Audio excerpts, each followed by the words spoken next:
৪৫তম শাহাদাত বার্ষিকী উপলক্ষে দেশজুড়ে শহীদ রাষ্ট্রপতি জিয়াউর রহমানের স্মৃতিসৌধে ফুল দিয়ে শ্রদ্ধা নিবেদন সহ নানা আয়োজন।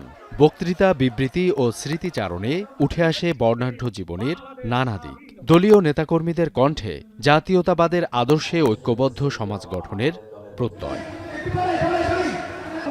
সকালে চট্টগ্রামের রাঙ্গুনিয়ায় জিয়াউর রহমানের সমাধি স্মৃতিসৌধে শ্রদ্ধা নিবেদন করেন অর্থমন্ত্রী আমির খসরু মাহমুদ চৌধুরী। শ্রদ্ধা নিবেদন শেষে জিয়াউর রহমান হত্যাকাণ্ডের বিচার কার্যক্রম নতুন করে শুরু হবে কিনা সে বিষয়ে মন্তব্য করেন অর্থমন্ত্রী। যে গণতন্ত্রের জন্য উনি প্রথম বাংলাদেশে একদলীয় শাসন থেকে গণতন্ত্র, বহুদলীয় গণতন্ত্র প্রবর্তন করেছেন, আজকে সংসদের পাশে উনি শুয়ে আছেন।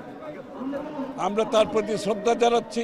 আমরা একটি স্বাধীন বিচার বিভাগে বিশ্বাস করি, সুতরাং বিচার কি হবে সেটা বিচার বিভাগ সিদ্ধান্ত নেবে, রাজনীতিবিদরা নেবে না।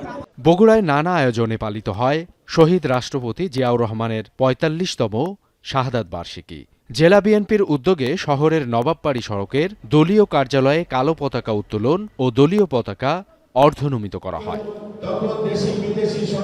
খুলনা সিটি কর্পোরেশন সহ বিএনপির বিভিন্ন কার্যালয়ে আলোচনা সভার আয়োজন করা হয়। আলোচনা সভায় শহীদ জিয়ার বর্ণাঢ্য জীবন ও কর্মের ঐতিহাসিক নানা দিক তুলে ধরা হয়। অনুষ্ঠানে সিটি কর্পোরেশনের প্রশাসক নজরুল ইসলাম মঞ্জু সহ নানা শ্রেণী পেশার মানুষ অংশ নেন। আলোচনা সভা শেষে দোয়া মাহফিল অনুষ্ঠিত হয়। বরিশালে নানা কর্মসূচির মধ্য দিয়ে অনুষ্ঠিত হচ্ছে শহীদ রাষ্ট্রপতি জিয়াউর রহমানের ৪৫তম শাহাদাত বার্ষিকী।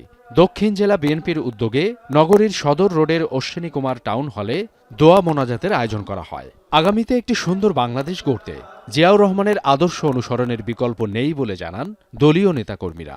বাংলাদেশের গণতন্ত্র বলেন, বহুদলীয় গণতন্ত্র, আপনি যেদিকেই বলেন না কেন, শহীদ রাষ্ট্রপতি জিয়াউর রহমানের নাম স্বর্ণাক্ষরে লেখা থাকবে।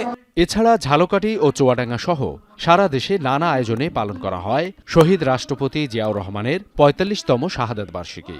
অনুষ্ঠানে জাতীয়তাবাদী আদর্শে ঐক্যবদ্ধ হয়ে শহীদ জিয়ার স্বপ্ন বাস্তবায়নের অঙ্গীকার করেন দলীয় নেতাকর্মীরা। সাবিত সারওয়ার, এখন।